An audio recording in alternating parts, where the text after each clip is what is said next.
Hello everybody, this is Majeed. I am at the United Nations at the Security Council's chamber. I'm here for an interview with Mr. Olof Skoog. Ambassador Skoog is the president of the Security Council for the month of July. We will discuss a range of international issues, including the wars in Syria and the issues related to the Kurds and Iraq and the whole region. Thank you, Ambassador, for this opportunity. Right now, you are not just Swedish ambassador, you are president of Security Council. This is your second time as president of the council. And giving the council's, I characterize it as failure about Syria and other conflicts, there's a lot of question about the relevance of Security Council. Does Security Council matters on global scale anymore? Well, I think the question is very relevant. It was a question that we put to ourselves as we were aspiring to become a member. And I think the huge failure has been over Syria, to be honest, in the last few years. And I've been reflecting quite a lot about that. You know, whether it's just is this a shortcoming of the United Nations? Is it the complexity of the situation in Syria? Is it a combination of both? And I think it is a combination of both. And it also is a fact that the Security Council is sometimes hampered by the veto, right? Of course. And if you have, like we have had, we still have, divisions between the powers that hold the veto right in the United Nations, if that division exists in the world, the Security Council will automatically become hostage to those divisions. And I think that's partly what we've seen in Syria. But I think we also have to recognize that the situation in Syria is extremely complex. There are some experiences from the past too that has held back, I think, military action from the outside. The Libya experience is one where there was force to remove a leadership, but there was no real plan for the day after. And I think parts of the world, not least the Sahel, for instance, are paying a little bit the price for that today. So military force is a very complicated and complex issue that the Security Council holds that possibility, but using it is going to be, I think, still very difficult. But Ambassador, for the people outside of this building and for other than us inside the UN, there is this question: why Security Council should matter? Why United Nations should matter? After the Second World War, should we attribute the maintenance of international peace and security and not having another major war to this system, to the Security Council? In other words, there's a sense that this is the Security Council's role is overestimated. Do you agree? No, I think I'm not sure it's overestimated. I think there are a healthy discussion about the Security Council, its limitations and its possibilities. But it's also interesting, you know, if you take the other argument that, you know, what's the alternative really? If the Council wasn't there, if the UN wasn't there, I mean, I'm always fascinated not just about the Security Council work, but also the UN in general.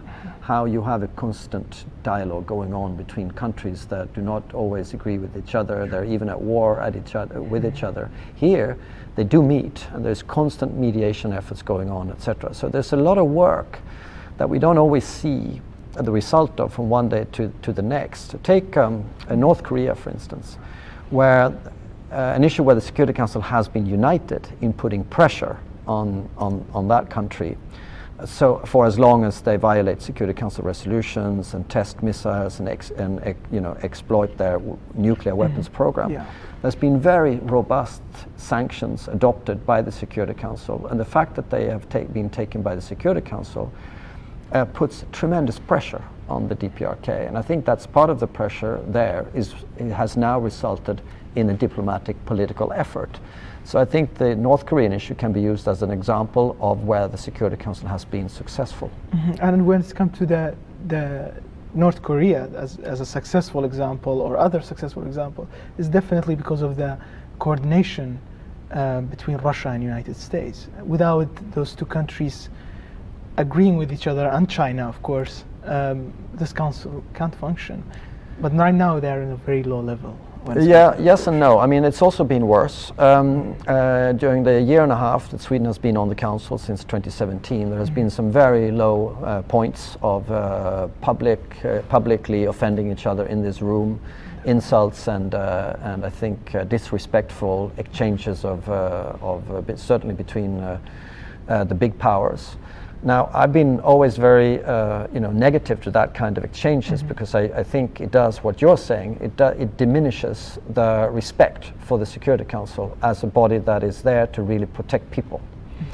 And so we have to be careful that we use the Security Council to produce results which makes a difference on the ground, rather than just use this table as a platform for stating our national position.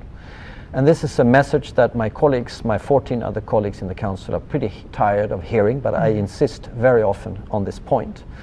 And we took all the 15 ambassadors to Sweden in April in a remote place, just to have our own retreat together with the Secretary General, to discuss a little bit about how are we working with each other, and what is our common ambition and goal according to expectations from people and the Charter of the United Nations. And I don't want to claim any, or Sweden shouldn't claim any success in this, but I have to say that now, one day after we leave the presidency of the Security Council in July, the spirit among the ambassadors is very good. And to give you credit for that, we as a journalist, we felt the situation got calm after they went to the Sweden. I call it the diplomatic honeymoon, which they had there. I think it was very useful, but it's a necessary element in world peace, but it's not sufficient, because beyond that there also needs to be then concrete results. There needs to be leaders coming together. There needs to be faith, including by the Syrian government right now, that they have to invest in a political solution. And the question is how we can push for them to do that. Well, we'll come to Syria in a bit, but your Russian colleague here, about a month ago, he said the Security Council, about the Security Council's work and Russia-US relationship, he said it's worse than it was during Cold War. During Cold War, we at least we understood who's the enemy and who's the friend. I'm paraphrasing him right now, not exact quote. And I'm asking if you agree with that, not as Swedish ambassador or president of Security Council, but as an experienced, actually one of the most experienced diplomats I know here, as Olof Skoog. Tell us, is that true? No, I don't really agree with him there. I think, I've also felt this sort of Cold War wind blowing through the room at times. I think we're a little bit beyond that right now.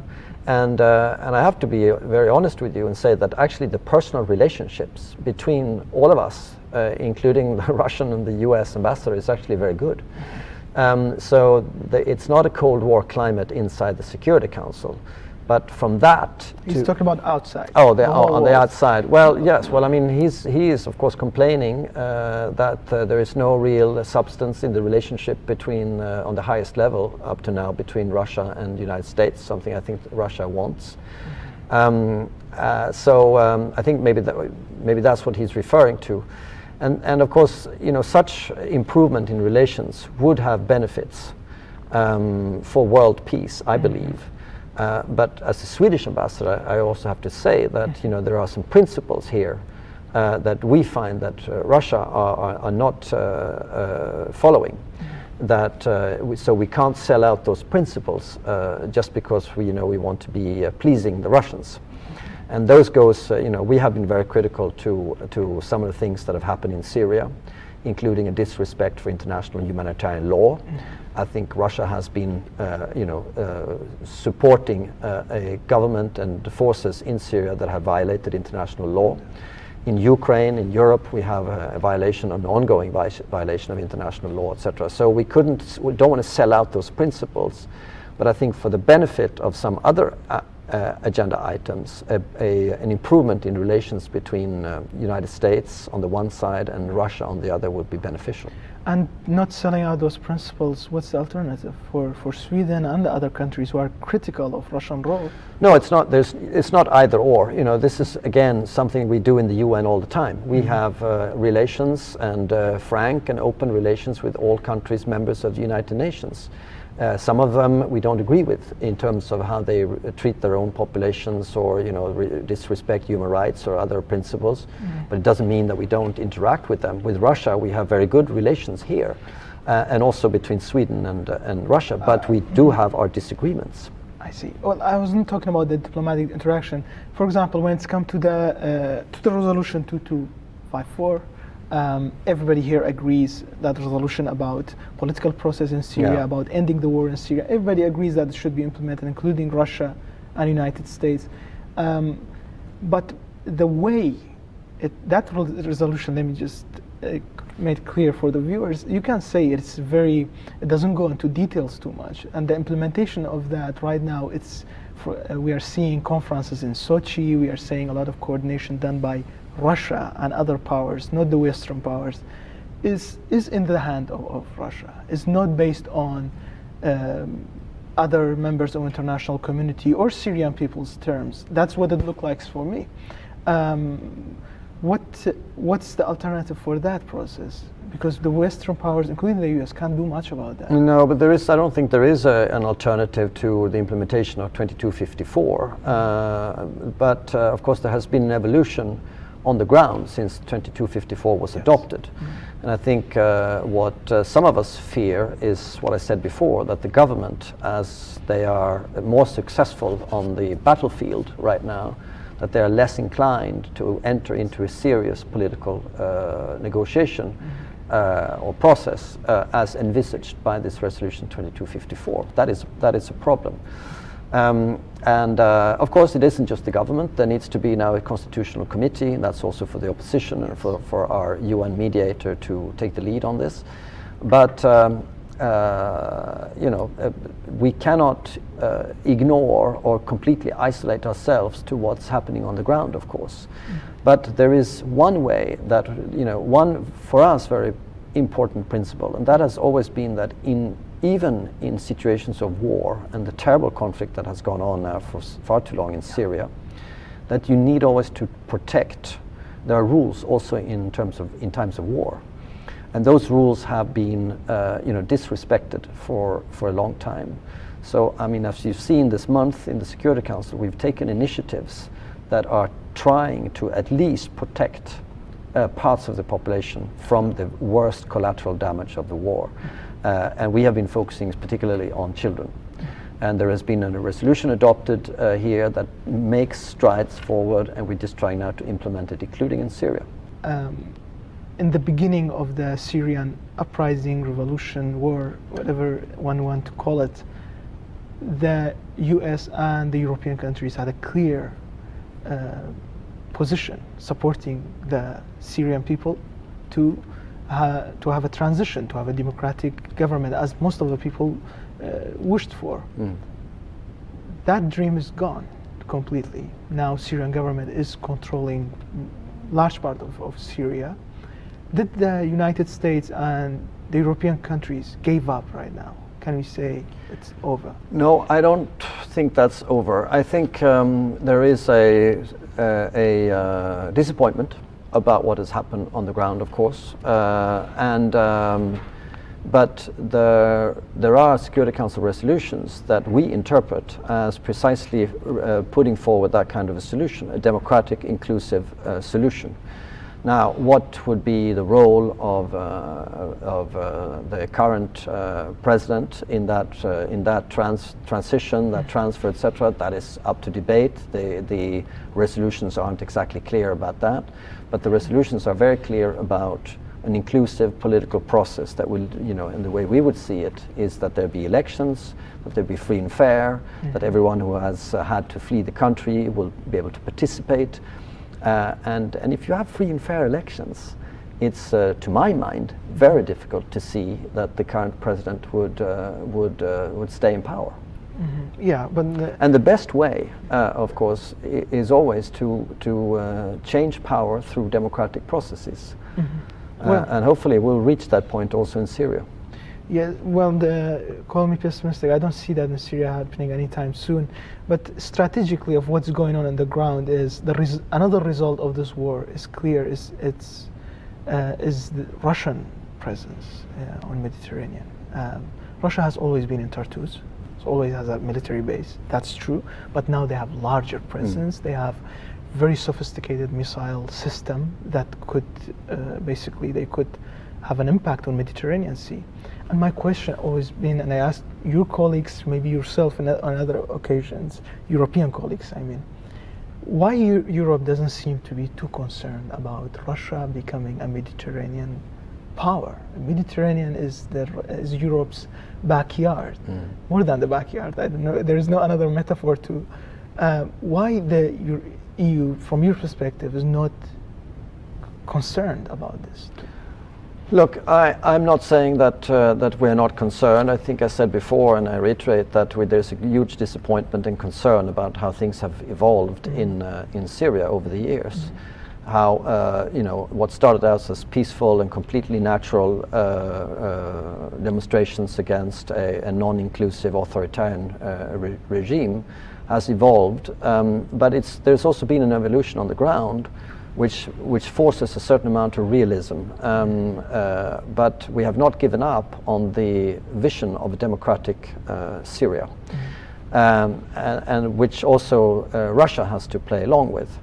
Now, are we concerned about Russian influence? Well, we are concerned if the Russian influence is one that violates the principles and ideals of Europe. But, I mean, let's be honest, the European Union countries, many of them now members of the Security Council, are very, very active in all the political efforts and the diplomatic solutions that we're looking for.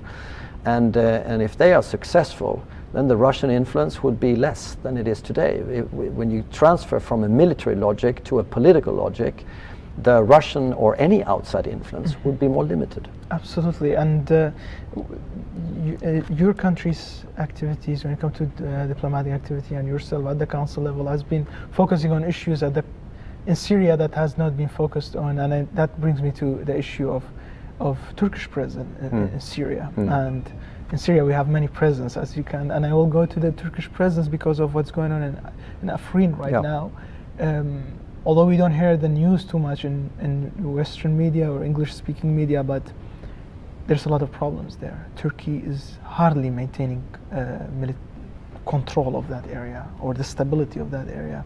And tens of thousands of Kurds can't return to their home, reportedly, by that. Is there anything at the council level has been done in the past month about this issue? Yeah, I mean, Sweden for one, and a few other countries have been raising concerns when it comes to Afrin, but also when it comes to other parts of, as we have done, in a very consequential way on every aspect that this war has gone through, from Aleppo to the southwest now and Afrin, etc. Very principled approach about yes, there is a legitimate right to defend oneself against terrorist organizations, the ones that have been listed as terrorist organizations by the United Nations. But that legitimate effort has to be following international law. Proportionality, no collateral damage, and all of those principles, I think, have been, for some reason in Syria, have been violated very, very often. And when that has happened, we have always made our voice very clear. As we do in Yemen or in Iraq or in South Sudan, we've done it also in Syria. Now, of course, sometimes one voice, loud voice, is not enough. But I do think that, the way we are also being lobbied sometimes by countries who feel that they are a bit concerned about too much tension or too much pressure from the Security Council, that also makes me believe that they do care about if there is a discussion in the Security Council or if there is a decision by the Security Council.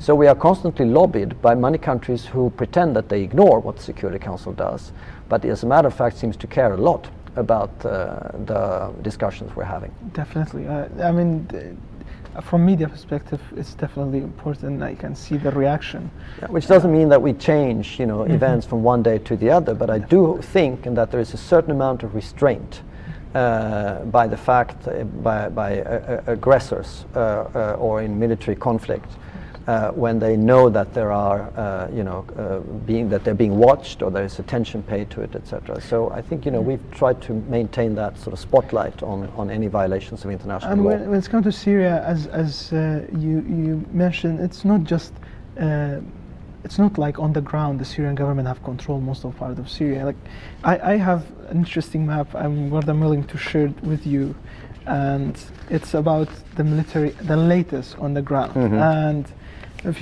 you like look at it right now, the Syrian government is not controlling that purple area. They're all controlled by the Kurds. That's from Iraq and Syria.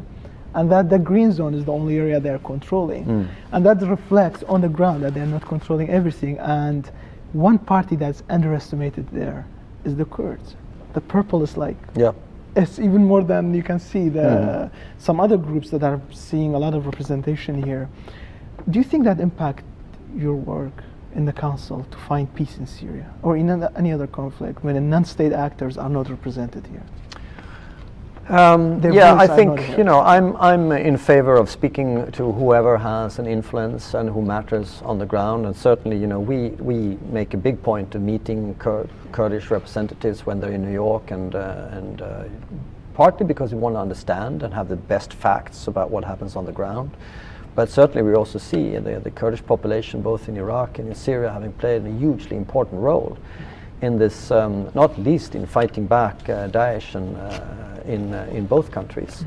So I believe that the UN, although it is an organization of governments, needs to do better in talking also to all stakeholders, populations, civil society in a much better way than we do today. And I think so yes, that's homework that could be done, and an approach that I hope can be shared by others. And there's a lot of discussion here moving on to a conflict that's hopefully we are in a post-conflict of that, which is relative success in Iraq against ISIS. ISIS is not controlling no major cities anymore, a successful military campaign, backed by Security Council in a major role. But now there's a lot of concern about not having another conflict, another breakout in Iraq, and there's a lot of protest and demonstration there. What's your position on Security Council's position of what's going on in Iraq? Well, I mean, the Swedish position is to do everything we can to support through the UN bilaterally. We have good programs both with the Kurdish parts and with the government, etc. I think right now, I mean, we're in a recount situation. I hope that there will be respect for the outcome of that recount, and that it's sort of treated with integrity, and that then there will be a constructive and inclusive, non-sectarian effort to form a government that really represents the entire population of Iraq. But what I think what the demonstrations, and most of the viewers will know this better, and you better than I do, but my understanding is that this is not uncommon kind of grievance, a disappointment with politicians. There was a very low electoral participation, which I think is usually a trend of that, this disrespect for politicians, or that they have not delivered to what the real needs of the people are. And they are different. When you have a huge security issue that Iraq has gone through with, for many, many years now, but the latest have been the challenge of Daesh. Now, when that is almost over with, expectations will be of the day-to-day subsistence, economic freedoms, and no corruption, and respectful politicians who deliver results for what really matters in day-to-day life: electricity or water or food or whatever it is, jobs. So I think those are the expectations that will come for the next generation of politicians that will come out of these elections. That would be and I hope also the UN will help in making sure that there's delivery on all those issues. But in the end, it has to be the government that represents the people and who delivers. Absolutely, and UN has a large political and humanitarian program in Iraq. I want to ask you a question about UNAMI, which its mandate recently has been renewed. And the renewal of that got some criticism, especially from Kurdistan region of Iraq, because they had a proposal, a letter they sent it to council members, They wanted UNAMI to have bigger role in solving the issue of disputed territory, especially of the oil-rich city of Kirkuk, which is a big issue among Kurds and the Iraqis. Why that proposal has not been included the way that the Kurds were in Iraq? And there seems to be a rush to have the renewal of the mandate without even, the meeting was 15 minutes, I remember. Can you tell us more about what happened? Don't measure the time of meetings as to whether an issue is important or not for the council members. There's usually a long process of negotiation leading up to the renewal of mandates. Look, I think there's been a review of UNAMI's role, etc. There is right now a trend here to look very closely at the peacekeeping and the missions and operations we have in the field.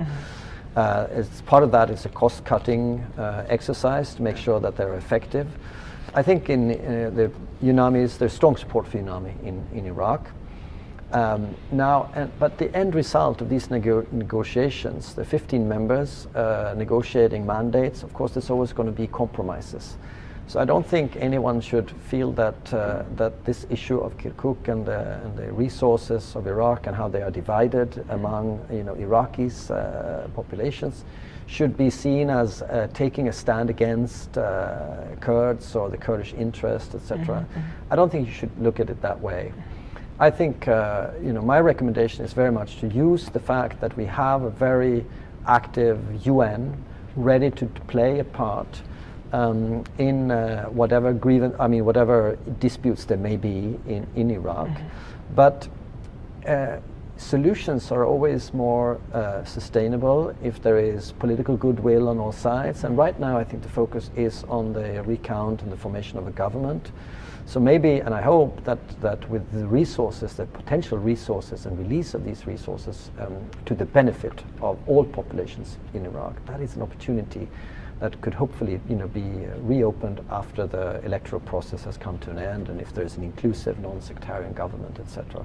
So I think the UN will be ready, but and I don't think you should see the mandate. If there's every word that was wished for was not in there, that's usually the case. Ambassador, the last topic I want to discuss with you is the issue of Iran and Iran nuclear deal. U.S. is withdrawing. U.S. sanctions will kick in very strongly soon. How do you see the end game of all this?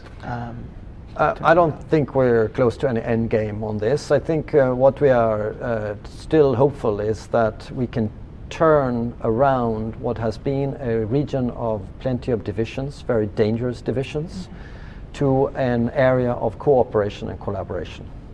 I think if all the leaders in the Middle East would just take a step back and maybe look at other regions, how they are coming together more and more. Absolutely. There are plenty of lessons to be learned from this. Look at the Horn of Africa. There's been fighting going on or potential of fighting between most countries there for a very long time. And all of a sudden, the Prime Minister of Ethiopia has decided that no more. Let's turn the page. Let's look forward. Let's cooperate.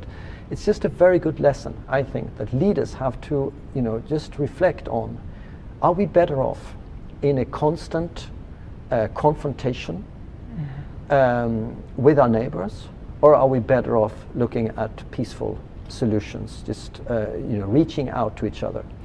Israel would be in a much better position if there was peace with the Palestinians. Saudi Arabia and Iran would both be in a better position if they were just looking at the possibilities of cooperation rather than this confrontation. And coming back to your point about the United States, I think what we should do from the outside, United States, Europe and others, we should promote that kind of cooperation. We should not sow further divisions.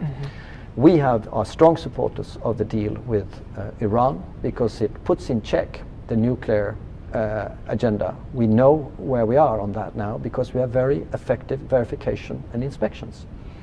That's the virtue of this deal. That doesn't mean that we are completely satisfied with everything in Iran. There's no trust from the American side about that process. That's why they withdraw. They don't trust the Iranians. Well, again, we don't agree with the United States here. You shouldn't withdraw from something and leave it behind unless you have something better That I think is another pretty good international rule. So we don't disagree with the United States on this one. All right, thank you very much, Ambassador. It's always I really enjoy talking to you, and this is a discussion for me as a nerd of international politics. I enjoy it, and hopefully we'll have more in future. Of course. Majeed, thank you very much. Thank you. Okay. Very much.